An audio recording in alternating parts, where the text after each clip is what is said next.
welcome back to Emotional Mojo. Here's a little celebrity mojo for you guys. Who runs the world? Girls. Beyonce, of course. She's an undeniable force in the entertainment world, and this week, Beyonce covers Time Magazine's annual list of the world's most influential people. But that photo that you see right there has got some people fired up. Instead of Time's usual classy headshot or modest outfits, we see B in a barely there two-piece. So it's interesting because the issue for most people isn't so much that she's on the cover. I think we would all agree she's influential. She's very influential. But it's that photo and that outfit. What do you guys think of that?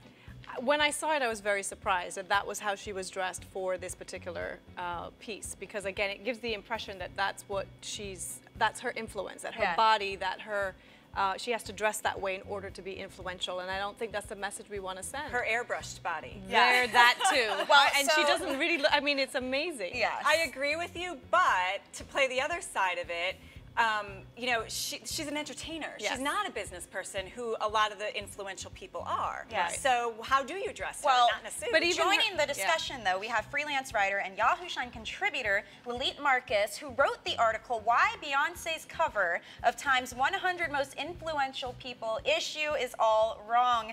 Thanks for joining us. No problem. Thanks for having me. So tell us your take on this cover, because you had a great article, and we thought we got to get this woman. Totally. Why do you think it's so wrong? Oh, well, thank you. I think my concern was really not being part of the list. I thought that they made a really great case for why Beyonce has become so much more than a musician. She's a businesswoman, and we should, you know, see her as somebody who influences our whole culture. And I thought that was a really important argument to make. And the fact that they got Sheryl Sandberg from Facebook, who's been huge this year because of her book Lean In, to write an article in Beyonce's favor was a really big endorsement. Yeah.